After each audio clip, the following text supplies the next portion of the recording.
Good morning. Welcome back to the Local Vibe. Thanks for staying with us. You're right on time here at 9:30 to welcome our next live guest of the show. Yeah, gift giving is something that's always on our minds and a big part of the holiday season. And today we're sharing a few ideas for the book lovers in your life. Here to help us out is Noor Shahada joining us live. Good morning. Thank you for being here. Good morning. Thank you for having me. You're very welcome. So first, what are some of your top recommendations or maybe bestsellers for nonfiction readers? Definitely. As a nonfiction reader myself, this is something that I definitely can talk to you for hours about at the bookstore. One that I really love to highlight is called Picturing Black History by our very own community outreach manager, Demarius Johnson.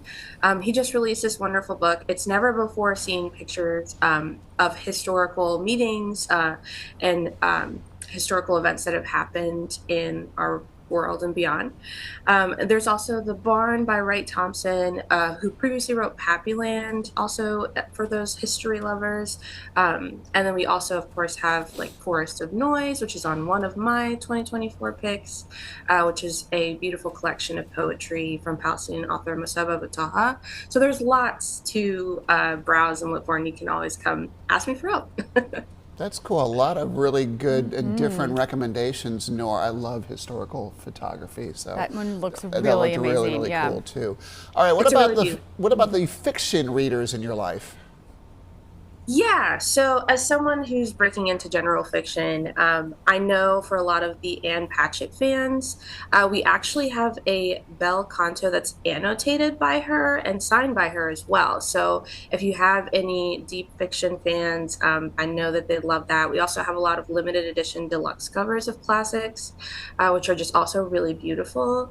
We also have We Solve Murders by Richard Osman for folks who have been fans of Thursday Murder Club, the series that surrounds a retirement home in which a murder happens, and some four friends of the retirement community get together to try and find out what happened. It's a really fun mystery read. And of course, Small Things Like These by Claire Keegan, which is a very beautiful and very small, short book that's wonderful about a small Irish town and how its roots run within the church. So it's also a very beautiful book. And of course, new Brandon Sanderson's. For the sci-fi fans, we definitely have Wind and Truth, which is a nice thick gift. So you can check that out. And for teens that we want to, promote reading in the young minds, you have some recommendations for them? Definitely. I was a teen once long ago, so I can relate, but we definitely have a lot of manga, which is really blossoming within the young adult community, which are Japanese graphic novels. So Mob Psycho 100 is one of my all-time favorite mangas. It's about a young boy in middle school who's discovered he has psychic powers, and it really follows just his journey about, like being awkward in school and trying to figure out how you balance being a sort of superhero to being just a student. We also have signed books of a lot of copies for YA books. So Tempest of Tea by Hafsa Faisal is a really good sci-fi pick for folks. It follows the story of a coffee shop / tea shop that flips into an underground society for vampires, which is really cool. And then we also have, for the Heartstopper fans and romance fans, we have Radio Silence and Loveless by Alice Osman, the same author who's written those. And I know those are also really great options. That's really cool. Thank you, Nora. Always tough to find new things to read for my teens. What is manga, though? You knew that one. It's like she said, it's graphic novels types of things, like Japanese graphic novels. Perhaps he's really, yeah, it's really, really big right now too. Oh. So let's not forget our younger readers, Nora. What can you recommend for them?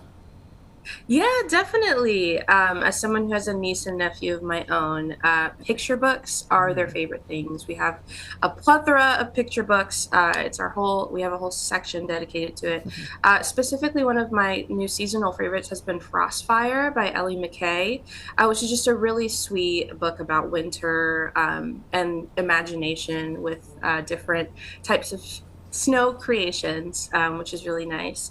And then we also have graphic novels for the kiddos. So we actually have like classic series like Magic Treehouse that's been turned into graphic novels, or also like new finds like Hooky, which is about two witch students who tried to uncover the secrets of their society.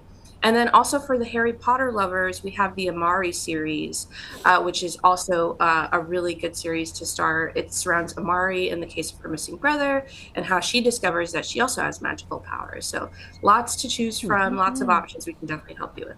Thank you, Noor. It was such a pleasure to have you on our Yeah. show and give us that rundown. Thank you. And folks at home, if you'd like to check out some of today's recommendations in person, visit Bookmarks. It is located on West 4th Street in Winston-Salem. You can also visit their website anytime by visiting bookmarksnc.org.